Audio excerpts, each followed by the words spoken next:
Welcome to the Fantasy Champions Fantasy Football Podcast. Here's your host, Morgan Colby and Rick Lemon. Welcome to the Fantasy Champions Fantasy Football Podcast.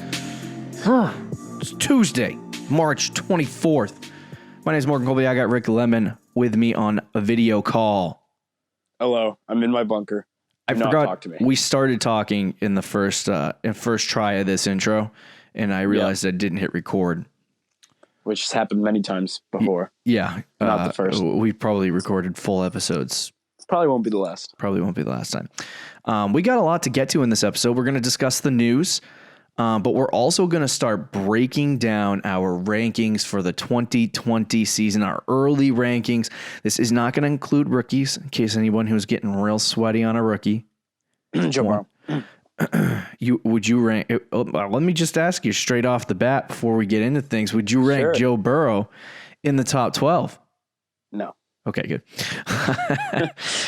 So today we're going to discuss the early quarterback rankings. We're going to go through the first 6 and then the last 6 on the Thursday show. So it should be an interesting debate. But before we get into the news, check out our website at thefantasychampions.com. Follow us on Twitter at the FFChamps, on Instagram at thefantasychampions. Like us at Facebook at facebook.com/thefantasychampions. Subscribe wherever you listen, Apple Podcasts, Spotify, Stitcher, YouTube.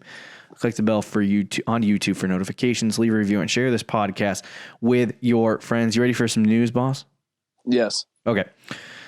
So all in a matter of, there were 2 players that we were waiting for in terms of running backs to sign. Mm-hmm. And their names are Todd Gurley, Melvin Gordon. And they signed within a matter of like maybe 20 minutes of each other. I know. So I was like sitting there on my couch. I don't know if it was Sunday or Saturday, but I was sitting there on my couch going, man, I wonder where Todd Gurley's going to go. And then all of a sudden I was like scrolling through my Twitter as normal, and a notification came through that said Todd Gurley had signed with the Falcons, but it was so quiet that I was like, wow, no one notified me about this or anything. Nobody said anything. He signed like 4 hours earlier, and I was like, wow. Like, that was quiet. So the Falcons signed Todd Gurley to a 1-year, $5 million contract. He made his cheddar of the remaining of his guarantee from the Rams when they cut him. So this is a very small contract for Gurley. But I think the fit's not bad. No, I don't think the fit's bad. And yeah, it is kind of a smaller contract, but yeah, that's kind of expected at this point. Right. In terms of fantasy, like, I don't know what to expect. I really don't. Like, I love Gurley, but like they're obviously just gonna go with Gurley. Like, there's no. Yeah, they might draft split snaps back, with. They might draft a running back. That's a good point. But because Gurley's only like 26. Yeah. 25. So he's still young. He's not like an old man. I mean, in the NFL nowadays, 25 is old, I guess. But for running backs, once you hit like 27, 20, yeah, you kind of. But for Gurley, I think for him, it just all depends on opportunity. I think that offense is good. I think it's actually probably better than the Rams offense. It's debatable. Yeah. So I don't think he loses anything in terms of like what he can do with the Falcons, but I just don't know. Like, the efficiency was so bad for Gurley last year that it kind of concerns me a little bit. I have a feeling that he's going to be hyped up a little bit, and he'll probably end up being a little bit higher of a draft pick than we wanted him to be. Like a 2nd round pick. Where are you willing to draft Gurley? Just to start the discussion, we'll probably talk about Gurley next week, but. As of right now, probably like the 4th round. Yeah. I don't disagree with you there. I might even go 5th or 6th. Yeah, I mean, Devonta Freeman was just, they went from one injured running back to another. Yeah. So, not that Gurley's injured, but he's just an old man. So anyway, and then the other running back, we'll jump right into that one. Melvin Gordon. No one likes this landing spot for Melvin Gordon. He signs with the Broncos. So I'll tell you why nobody likes it is because people believe that it's going to be Phillip Lindsay, Royce Freeman, and Melvin Gordon. Okay. But I think the reason you like it especially is because you don't think that's how it's going to be. No, I don't at all.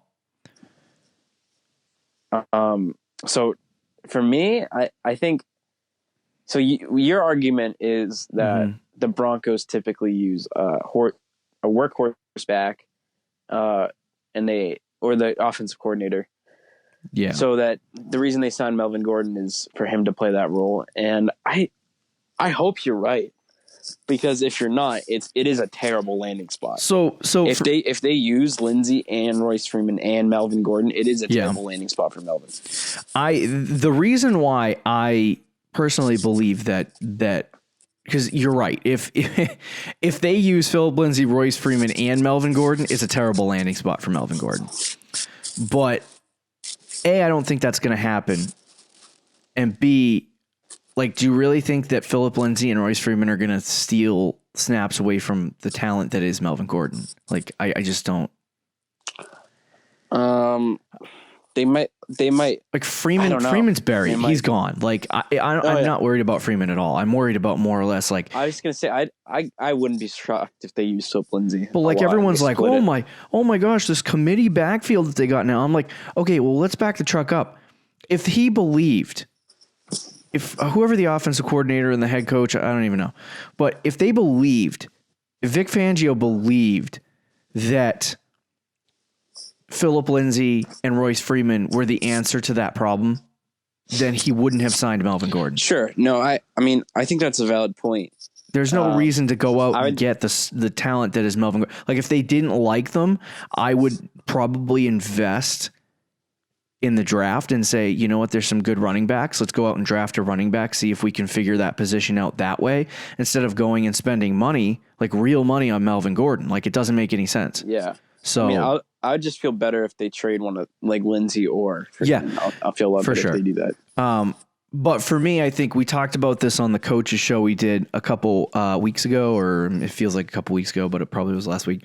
But anyway, on that show, we discussed the new offensive coordinator for the Broncos having a history of liking workhorse backs. And he probably came in here and said, I don't like either of these guys to be the workhorse. So I'm going to go out and get a guy that I like, and that's Melvin Gordon. So I like the landing spot because I think that they're going to give him the ball a lot. But do you think this damages Melvin Gordon's value to people right now because everyone kind of believes that he's just out? He's not. He's going to be in a committee. Like, that's it. I think as of right now, it does damage it, but that could very well change, especially if the Broncos get rid of somebody. Okay, so we'll just wait to see on that. Last week when we talked, Emmanuel Sanders was in for the Cowboys. They worked him out, and he was they didn't work him out because you can't work anybody out right now. But they talked to him, and he didn't sign with the Cowboys. He signed with the Saints. So 2 years, $16 million. The Saints actually desperately need a number 2 wide receiver. Yeah. Because they don't have anybody. Like, Taysom Hill's their number 2. Saints fans are going to jump in the comments on YouTube and be like, of course, this guy's our second wide receiver. Like, I don't care. Do you think they could have used an upgrade there? Do you think Emmanuel Sanders is fantasy worthy now that he's in that offense? Or no, I don't think he's no. But he's gonna, like, football wise, that's a good move. But I don't know if fantasy wise, if Emmanuel Sanders is going to do too much. Okay. NFL Network's Mike Giardi reports that the Patriots are unlikely to sign Jameis Winston. They are also out on Andy Dalton. They're not. Jeff Howe said he hasn't been discussed among the Pats' immediate plans. We'll talk about some Cam Newton news in a second, but the Patriots look like they're holding pat on the quarterback situation, which for me would probably lead me to believe that you should fade every single Patriots player. Like, you would think that normally, but they still have a playable offense that if you plugged in a Jameis Winston or maybe even an Andy Dalton or a Cam Newton, that you would have some fantasy relevant players. But at this point, there's nothing, like, unless they give the ball to Sony Michel 275 times next year, there's nothing that I'm excited about in that offense. I'm not excited about anything. I think Sony could be playable if they use him a lot. But Sony feels like a Todd Gurley 2.0 to me. Like he peaked in college. Although Todd Gurley didn't peak in college. He peaked early in his career. Right. Yeah, well, right. but like his first 3 years in the league. Yeah. And Sony, I think, was used so much in college and had so many injuries. And he had a great rookie season. But I feel like he's kind of on the similar track as Todd Gurley. Right. Where his knees are just like giving it. And he's only like 23, 24, but his knees are giving out. Right. So, but if he gets a lot of work, sure, I think Sony could be an option. Even if like Stidham, like if Hoyer's the quarterback, nobody. But if Stidham's the quarterback, I wouldn't. I mean, I would definitely fade Julian Edelman, but I wouldn't completely I wouldn't not draft Edelman at all. Oh yeah, yeah. I mean, he's the safety blanket. He's a slot receiver. I still think even if Stidham is the quarterback, he's going to get some. He's just going to be a very low end wide receiver too. Oh yeah. Like super low end, and like a guy that you probably keep on your bench. Yep. Hope to trade. No one takes the bait. You play it a couple times, and that's it. So I'm just not excited about anybody on the Patriots at this point. We got a long offseason to go, so they could make a move, but it's highly unlikely to me that they'll do anything drastic enough to push it in the right direction. So I'm glad as a Patriots fan that we're not going after Andy Dalton. I don't mind Jameis Winston, but that's also not a bad thing either. I wouldn't mind Winston. I wouldn't mind Cam Newton. But yeah. Adam Schefter reports that the Panthers did release Cam Newton, so his contract is completely void, and he can now go sign with other teams. We expected this. They were trying to trade him. Didn't happen. So obviously now you're sitting here with Cam Newton as a free agent. Where does he go? I don't. Similar to Winston, I don't see him starting anyway. He has to start. He's Cam Newton. I know you would think, but where is he going to start? I got him ranked 17, so he has to start. I don't You're think right. There's anywhere where he starts. Like Miami should be in on somebody like soon. No, I mean they're going to draft Tua. Like they have their same with the Chargers. Yeah. They're going to draft, or the Chargers are going to draft Tua. They're going to draft a quarterback. Cam Newton's going to sign within the next couple days, I would guess. Like it's not going to take people that long to. Like Jameis Winston is. There's a lot of people scared about Cam Newton. Though. I know. He's 30 years old, and his best attribute has always been his athleticism. And he's coming off multiple foot surgeries. Yeah. He's coming off multiple injuries, and he's on the back nine of his athletic career. Yeah. Like, I understand why people are concerned. However, I still think he's got something left in the tank. Yeah. I would not be surprised. I told you this before the show that I do see a lot of people. You told me before the show that Cam Newton, was it Jeff Howe or was it? Yes, Jeff Howe. Jeff Howe also said that the Patriots are not interested in Cam Newton. I would not discount the Patriots going after Cam Newton. Not in terms of like they're going to do it right away, but if Cam Newton's on the market in 2 months, right? And he can't find a team, and the Pats are strapped for cash right now. Next year they'll have $100 million in cap space, but right now they have no money. They have like $3, $4, $5 million in cap space. So for them to go out and get Cam Newton right now for what Cam Newton's going to ask is not reasonable. But if you wait a month or two and he still doesn't have a team, then that puts all the power in the Pats camp, and they could probably offer him a contract. And it's a perfect situation for Cam Newton. Like, you come in, you're on a team that could probably contend for, a title if, you're the original Cam Newton before he hurt his foot. If you can play like Cam Newton. Right. Then you're a Super Bowl contender. I think that's, or somebody who at least can contend deep into the playoffs. But I think that's a spot for Cam Newton that he would like. But I don't know where he's going to go at this point. So yeah, I mean, the place I would want him to go is the Pittsburgh Steelers, but Pittsburgh ain't gonna. Yeah. No, I don't think they will. One old quarterback to another. Yeah. But I like I said, Miami's not a bad spot. I think the Chargers are more interested than people are letting on. I think it would be smart for the Chargers. Yeah. Even if they do want to draft a quarterback that 5th overall pick. Yeah. They have a good enough roster where they can get a veteran in here like a Cam Newton and compete. Mm-hmm. So I think if I was the Chargers, I would definitely consider it. Yeah. Robbie Anderson signed a 2-year, $20 million deal with the Panthers. So our writer, Adam Hutchison, he likes this for Curtis Samuel for some reason. Interesting. Yeah, I don't know why. I have to read his article that posts on Wednesday. Yeah. That'll give you some reasoning. But this is not a bad landing spot for Robbie Anderson in terms of fantasy. It's kind of a wasteland.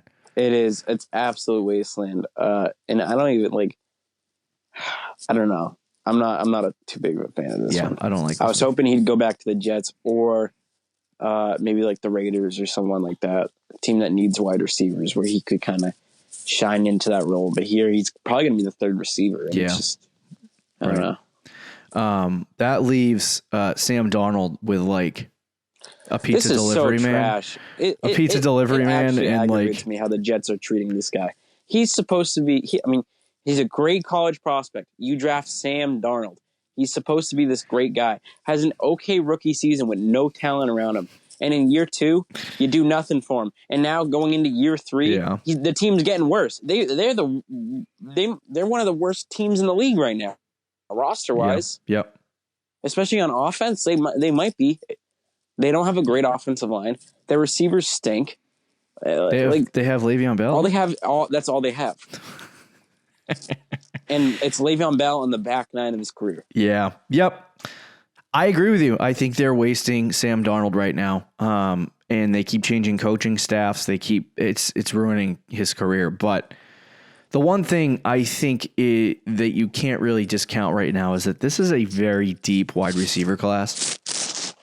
And yeah, it is. I think that you're going to see the Jets go out and draft 1, if not 2 receivers and figure it out from there. Even if they do. It's not enough. They're still extremely young, but it's enough to get them there. You know what I mean? Like it's a talented prospect to throw in the direction of Sam Darnold and hope he turns out well. I hope you're right. Peyton Barber, formerly of the Bucks, signed a 2-year, $3 million contract. So either Tampa is going to draft a running back, or we finally get to see what Ronald Jones looks like in 2020. As a full-time starter. So that's going to be really interesting. I pegged the Bucks as somebody who was going to go after David Johnson in a trade. Houston got David Johnson. Then I was like, okay, maybe they'll go out and get Todd Gurley. And then he signed with the Falcons. And I was like, maybe he'll go out and go to the, they'll go get Melvin Gordon. And he signed with the Denver Broncos. So at this point, no one's left. Like, believe it or not, the running back market is bare now again, finally. Unless they try to get like a Phillip Lindsay or like somebody like a backup running back who they think could be a starter. Right. But I see this team as a team that could most definitely. I think you're going to see the Rams active for a running back in the draft. I think you're going to see the Bucks active for a running back in the draft. The running back position is a position that you can get immediate impact in fantasy and in real life. So I think you'll see those teams definitely jump out there, but there's no more news unless you have something else. No, I think that's it. Okay. Let's move on to quarterback rankings part 1. We're going to go through quarterbacks 1 through 6. Already ranking the quarterbacks for 2020. Let's go. I was kind of nervous. I was like, what am I supposed to do? Because there's so many. This is such a different list than it was last year. But I felt much better about last year's list. And like this year, I'm like, holy mackerel. There are some guys that are shockers. Like I didn't want to take some steps that you took and felt a little bit better when I heard yours. And I was like, wow. Yeah. So anyway, number 1 for both of us at this point is Lamar. Easy. Yeah. Everyone has Mahomes. Everyone's got Mahomes ranked 1 right now. That's not what I saw. The consensus. Well, Fantasy Pros, I think actually, the consensus has Lamar. Really? Yeah. Okay. I've just been seeing a lot of fantasy analysts there are a lot putting of people Mahomes that first. Have Mahomes there, but the majority have Lamar. That's number 1. So I think We have, just to go over it, we have Lamar 1, Mahomes 2. Which is, I think, pretty obvious. Which is pretty obvious. Most people do. We're probably going to talk about these things in sectors of 3. Yeah. Or whatever. I don't know. But so, for me, the reason why Lamar is number 1 at this point is I think it's purely because of the running. It's because he can get out of the pocket, move all over the field. Not that Mahomes can't do that, but that's not his game, right? Lamar Jackson likes to rush the football a lot. When he can't find a way to throw it, he rushes it. He doesn't throw it away, he runs it. And he does a pretty dang good job at it. The only concern for me that I think maybe people should start factoring in, and maybe I'll factor in later in the offseason, is that Lamar Jackson is similar to that Mike Vick, Cam Newton mold where they just run all over the place until they get hurt. And if something happens to Lamar Jackson next year, that is a massive concern.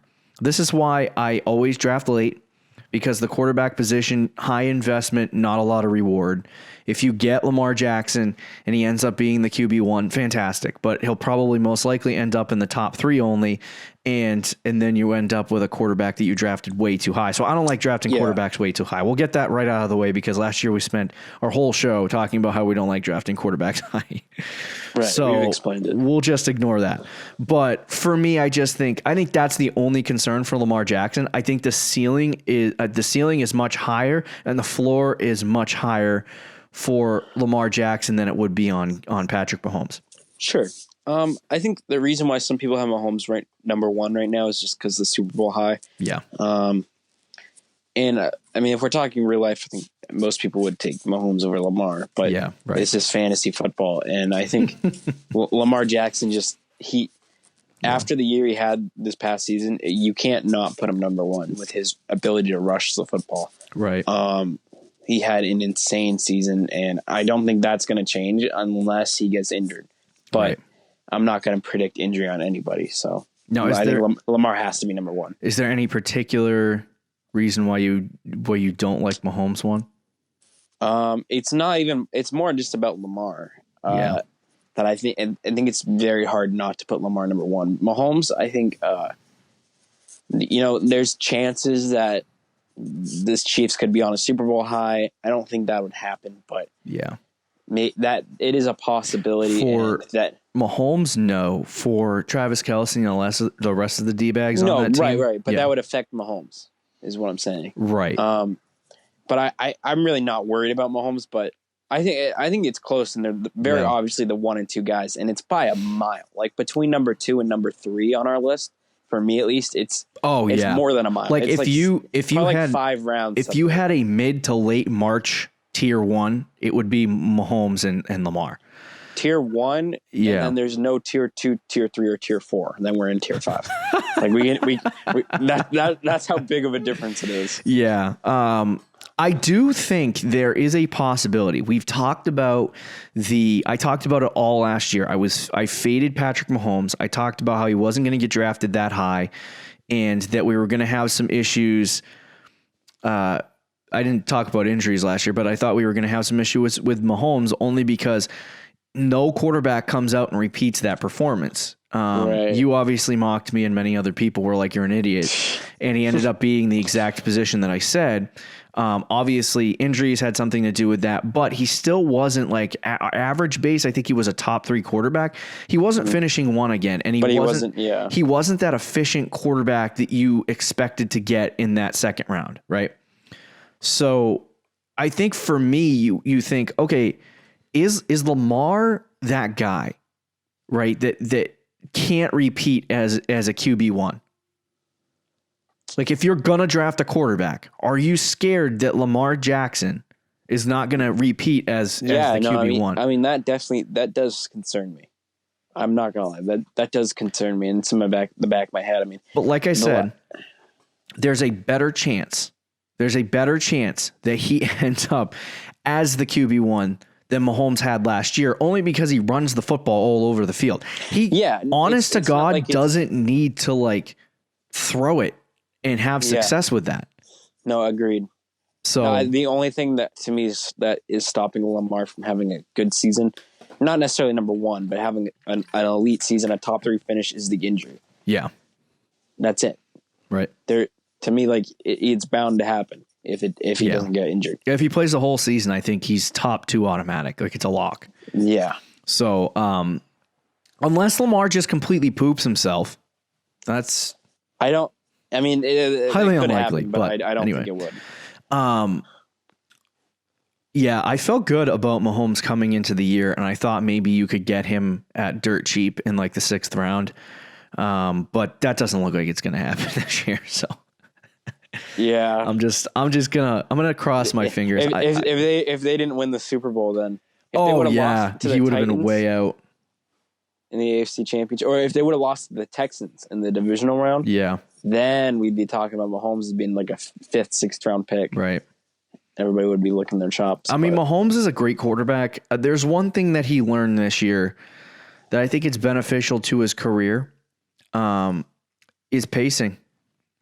Yeah. He and his team learned, well, we can go out and score 5 touchdowns in 2 minutes, but should we? Because you get teams that just sit there and run the football the whole time, and they run the football and they run the football and they run the football. If that's your strategy, like they can do it, and they do it when they have to. Yeah. But if your strategy is to just go out and throw like before the game, like we're going to go out and go up 50-0 in the first quarter. Yeah. That usually doesn't work because the other team will just control the ball. Right. And that was a messy situation. That was the Chiefs' offensive problem on the first year. But now you got Mahomes. He's learned that. That offense has learned that. And the good part about that offensive game plan in year 1 for Mahomes is that it nets 50 touchdowns and gives you a QB1 performance. The problem with them switching to this slower offense is that Mahomes he's not highly efficient when it comes to yards. Like he gets a lot of yards, but like he'll throw 5 touchdowns and 200 yards in a game. Which is absurd. And for fantasy purposes, like if you're Drew Brees and you throw 450 yards and 5 touchdowns, that's a lot more fantasy points than Mahomes does. You know what I mean? So for me, it's like, I don't know. I don't want to spend an hour on Lamar Jackson, Patrick Mahomes, but next year, I think the slower offense might hurt him too. What are the chances he finishes as the QB1? I think it's still high. I mean, it's not as high as Lamar, but yeah. If you're going to ask me if it's not going to be Lamar, who would it be? I would say Mahomes. Okay. So I have Deshaun Watson 3. You have Kyler Murray 3, and then you have Watson 4, and I have Murray 4. So I didn't want to take that leap on Kyler Murray going 3. But I see why you did it. I was very hesitant. I was like, do I do it? Yeah. Do I not do it? I was the hype is so there, and I just it's like nerve-wracking, but I understand why you did it. Now, go ahead. What were you going to say? I was just going to say the reason I did it is I wanted to say Watson. Okay. And it's the safer pick to say Watson number 3 and Murray number 4. But like the more I think about it, I'm just like, I think Murray is going to be better than Watson. So I'll just put him ahead of Watson. Like people with rankings sometimes will just do the safer option and they'll pick the safer guy. But for me, I think one guy has DeAndre Hopkins and it's not Deshaun Watson.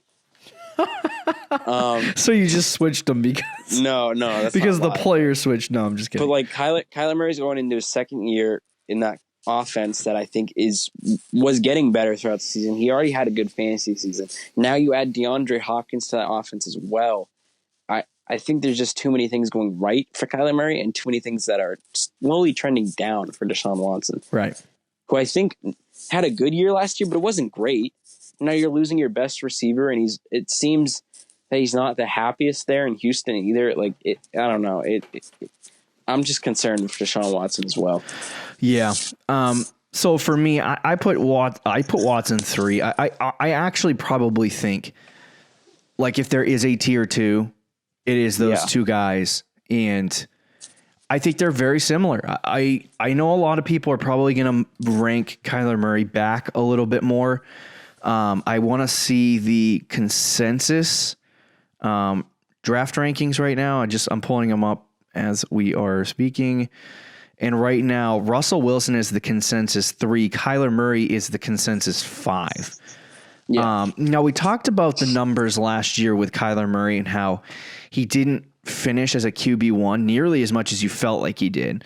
Right. And I feel like he was always that high-end QB2, top, like back-end top 10 finish. Like it was a low top 10 finish if he did finish in the top 10 for on a particular week. But I think for me, Kyler Murray has to be at number 4. I think it's only because I'm not really sure about him yet. You know what I mean? I'm not really sure he can produce at the level. We've had this conversation about, how people are going to treat him like the Baker Mayfield. And if you could get him, risk equals reward. Like a lot of times what I do in my rankings is I'll take them and I'll match them up where the ADP is. And if I have a player that's ranked a lot higher, like if Kyler Murray is getting drafted as the 8th quarterback off the board and I ranked him 4, then he's obviously in a way higher tier for me than everyone else. And if that's the case, I see that as great value. But right now, that's just not going to happen. But I'm unsure about Kyler, and I want to see if he can do it before I just automatically stick him in the top 3. For Watson, I know he can do it. You know what I mean? I know what he's done in the past, and I know that he can. Like, does not having Hopkins have a massive effect on that? Yes, but I don't know. What was he ranked last year? 2? Yeah, Watson I think was 2 going into the year. My only counter argument, because I think you make good points. My only counter argument is, these are rankings for what we expect is going to happen in 2020. Right. We're not talking about what has happened before, which is why it is hard for me to put Kyler Murray number 3 because, as you said, he has never really done it. But this is just what I feel is going to happen. You're just buying in on Kyler. I am. He's in. And I think I'm partly buying in because I think people are going to buy out because of what happened with Mayfield last year. There's going to be a lot of people who are scared to buy in to Kyler Murray and buy into that Cardinals offense. Yeah. So because of that, I'm going to be hopping on the train early, getting my seat in the front row. Yeah. So our writer, Adam Hutchison, he has, just to give you an update on what he has for his top 4. Sure. He has Mahomes 1, Jackson 2, Wilson 3, Prescott 4, and then Kyler Murray 5. So he likes Wilson and Prescott. I like them a little bit less, but anyway, he has Kyler Murray 5. So Murray's been in that same region of 3 to 6 for most people. So I think, we'll see as the offseason continues to perpetuate itself through, we're going to see if Kyler Murray is that guy and if that offense can be what you want it to be. So for me, another thing is like it's kind of all like with Deshaun Watson is just trending down right now. Yep. So that's why I picked Kyler Murray as number 3 because to me, Kyler Murray and Deshaun Watson, the next 2 guys we're talking about, to me they're all kind of in the similar boat. Yeah. And I don't really think any of them are really that great, which is why I said after Mahomes for me, it's a huge drop off. Right. I think you could pick any one of these guys as your number 3 guy. Yeah. So let's just move on to the next 2 guys, and then we'll close out the show. Sure. Number 5, I have Josh Allen. You have Russell Wilson. Is that right? And it's the reverse on the other side. I have Russell Wilson 6, and he has Josh Allen 6. I'll give why I have Russell Wilson behind Josh Allen. Doing my rankings, you're sitting there and you're trying to figure out where you're putting guys, and I saw Josh Allen and he was further down the board on the consensus, and like just kept on moving him up and up and up and up and up and up. And I'm like, got all the way to 5, and I'm like, how did I get Josh Allen all the way at 5? Yeah. And for me, I just picked him over several players, and that's where he ended up. And a lot of people are going to be like, well, why did you pick Josh Allen over Russell Wilson? Here's why. I don't even want Russell Wilson at 6. I don't like Russell Wilson and Dak Prescott at all this year. I don't either. And for me, I don't want to go out and draft them. Like, I'm staying away from them, but it's hard for me because those guys are obviously probably going to finish between 6 and 10, 6 and 12. So you kind of have to put them there anyway. And I think Russell Wilson's probably the best of the bottom 6. You know what I mean? Definitely. So anyway, for me, the reason why Russell Wilson is ranked behind Josh Allen is because I think Russell Wilson is a highly efficient quarterback, but when the efficiency is not there, he is completely almost useless in fantasy. And a lot of people are going to be like, oh my God, why would you say useless in fantasy? Yeah.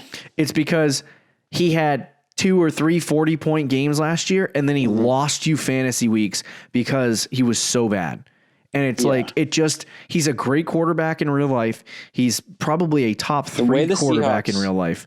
But the way the Seahawks play their offense, it just doesn't. Right. It doesn't work in my mind for fantasy. Sometimes it does. When Wilson has his big games is when they're forced to throw the ball like 40, 50 times. Right. But the Seahawks don't like to play like that. They like to have good defense. They like to run the ball with Chris Carson down your throat 25 times. And they want Russell Wilson to throw the ball 20 to 25 times. Like that's just how they play. That in and of itself, that statement right there scares the hell out of me because I don't want Russell Wilson near my fantasy team if he's only going to throw it 20 times in a game. No, right. And he's going to have, that's just how the Seahawks play. He's going to have weeks like that. But people are just going to blindly go out and pick him up, Russell Wilson up, because like I was tempted to put Dak ahead of him, but I'm not even on board with that. We don't even know if Dak's going to play. For me, yeah, I know. I think like I said, I think Josh Allen, Russell Wilson, Kyler Murray, and Deshaun Watson are all in similar boats. Yeah. This one, I was tempted to put Josh Allen 5 and Wilson 6. I put Wilson 5 because I do think at the end of the day, he is a much better quarterback than Josh Allen. I know that doesn't always relate to fantasy, but I think when push comes to shove, I think there will be moments where Josh Allen just like pukes on himself. Yeah. Where Russell Wilson will not. I don't think you can go wrong with either of these guys. If you want the guy with the higher ceiling, though, I think you might want to draft Josh Allen. I mean, I think you would rather draft Josh Allen over Russell Wilson. Yeah. If you want the higher floor, though, I would take Wilson. So it's these guys to me are pretty much in the same boat, but I think Wilson has the slightest edge over Josh Allen. Right. It's amazing how these guys are like in twos, like Mahomes and Jackson, Watson and Murray, and then Allen and Wilson. I would actually say probably on Thursday's show, there's a couple of guys that you can mesh in with Allen and Wilson, but for sure. Yeah. The reason why I have Allen 5, I'll just note this, is because the Diggs acquisition or not accusation, acquisition is a great one. I think that we've been talking about this for a while. I mentioned it on almost every freaking podcast, how we have wanted these 2 young quarterbacks in the AFC East to get some talented receivers around him. Allen has been a good fantasy quarterback without all of that around him. Now he's got John Brown. Now he's got Stefan Diggs. We get to see a full season of friggin' Devin Singletary, and I think that's going to be highly efficient. Cole Beasley's still there in the slot, so I think, and they got this new tight end who's actually pretty decent, Dawson Knox. So it's like, I think their whole team is kind of coming together and they look very good. Inconsistency is the concern for me. Like if the Bills, I told you last year, the Bills had a very good team. What did they win? 11 games, 10 games? Can't remember.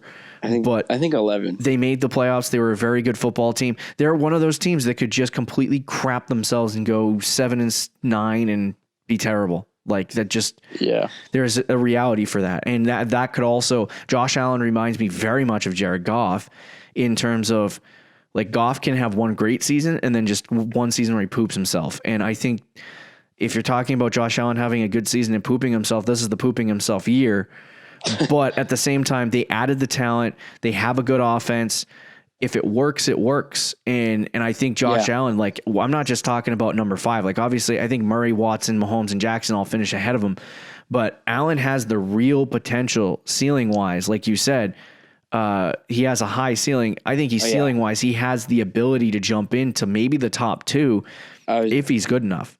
I was just going to say, I think his ceiling could be number 3 or number 2, which is why I said he has the higher ceiling over Russell Wilson. But his floor, he could also be this year's Mayfield. And for some reason, he loves, like, if they're in the red zone and they're throwing the football, he will run it in. Like, he's not afraid of doing it. Yeah. And so for me, I think he's similar to prime Cam Newton. Yeah, very similar. The way he plays. But he likes to run it too, so I think that gives him a good floor. But this is the new fantasy. Like, you look at all of these guys. All of these guys are probably going to have 250 to 300 plus rushing yards at the end of next season or more. So Jackson's obviously going to have more. Mahomes will be in the 250 to 300 range. Watson will be in the 300, 400, 500 yards range. Kyler Murray will probably be in the 600 and the 700 yard range. Josh Allen might be in the 300 to 500 yard range. Russell Wilson will be in the 300 to 500 yard. Like, this is the new fantasy quarterback. It used to be Brady, Breeze, Roethlisberger, stand in the pocket, throw the football. This is why guys like Jimmy Garoppolo are completely worthless in fantasy football at this point. Like, you might get 4 good games out of Jimmy Garoppolo all year. And he just is not a quarterback that gets out of the pocket, but you get this top 6 right here. Even Prescott, he can run the ball too. So it's like, you might have a top 10 where everyone runs. Like, it's just, that's a new quarterback. And in fantasy, it's, in real life, it remains to be seen if it's super successful. We won't know that until Lamar Jackson wins the title. But in actual fantasy, you win chips with those guys. So it's like, you're starting to see that trend trickle in there, and guys like Sam Darnold, who stand in the pocket and throw the football 50 times a game. It's more worthless now. You know what I mean? Mm-hmm. It kind of makes you wonder, can a guy like Baker Mayfield or Sam Darnold, or Jimmy Garoppolo, can they excel into that top 5 of quarterback without rushing? You know what I mean? I don't think so. Does Matt Ryan have the ability anymore to? Yes, he throws 5,000 yards. You have to have an incredible season throwing the ball. Yeah, like, you have to be much better than everybody else. Right. There was a lot less anger arguing about where we ranked guys in this podcast. Probably because they were really close together. The next show, we went over our 7 to 12, and it's all over the place, my friends. So it's very different. You will see where we rank some of those guys. That changes entirely. There are some guys I really like that I wanted to rank higher than I just. Agreed. Same with me. I just couldn't. I was like, there's no way I can do that. It's justifiable to put a few guys in the top 12 that I probably would regret. Yeah. So, I think it's going to be interesting. Going to be an interesting 2020. That'll conclude this episode of the Fantasy Champions Fantasy Football Podcast. Don't forget to check out our website at thefantasychampions.com. Follow us on Twitter and Instagram, and we'll talk to you on Thursday. Fantasy Champs. Peace out.